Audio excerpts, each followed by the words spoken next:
नमस्कार दोस्तों, हमारे चैनल अमृतवाणी में आपका स्वागत है। आज हम आपको बताएंगे कि आखिर महर्षि भृगु ने भगवान विष्णु की छाती पर लात क्यों मारी। उससे पहले अगर आपने हमारे चैनल को सब्सक्राइब नहीं किया है तो प्लीज इसे सब्सक्राइब करें। धर्म ग्रंथों के अनुसार महर्षि भृगु ब्रह्मा जी के मानस पुत्र हैं। उनकी पत्नी का नाम ख्याति था, जो दक्ष की पुत्री है। महर्षि भृगु सप्तर्षिमंडल के एक ऋषि हैं। सावन और भाद्रपद में वह भगवान सूर्य के रथ पर सवार रहते हैं। एक बार सरस्वती नदी के तट पर ऋषि मुनि एकत्रित होकर इस विषय पर चर्चा कर रहे थे कि ब्रह्मा जी, शिव जी और श्री विष्णु में सबसे बड़े और श्रेष्ठ कौन है। इसका कोई निष्कर्ष न निकलता देख उन्होंने त्रिदेवों की परीक्षा लेने का निश्चय किया और ब्रह्मा जी के मानस पुत्र महर्षि भृगु को इस कार्य के लिए नियुक्त किया। महर्षि भृगु सर्वप्रथम ब्रह्मा जी के पास गए। उन्होंने न तो प्रणाम किया और न ही उनकी स्तुति की।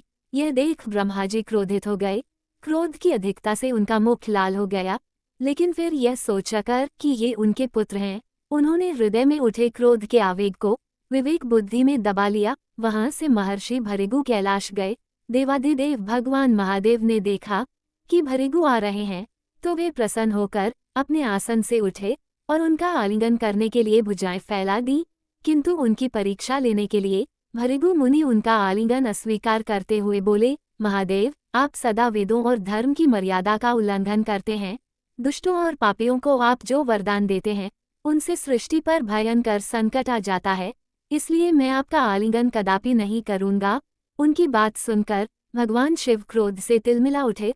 उन्होंने जैसे ही त्रिशूल उठाकर उन्हें मारना चाहा, वैसे ही भगवती सती ने बहुत अनुनय विनय कर किसी प्रकार से उनका क्रोध शांत किया। इसके बाद भृगु मुनि वैकुंठ लोक गए। उस समय भगवान श्री विष्णु देवी लक्ष्मी की गोद में सिर रखकर लेटे थे। भृगु ने जाते ही उनके वक्ष पर एक तेज लात मारी। भक्त वत्सल भगवान विष्णु शीघ्र ही अपने आसन से उठ खड़े हुए और उन्हें प्रणाम करके उनके चरण सहलाते हुए बोले, भगवन, आपके पैर पर चोट तो नहीं लगी?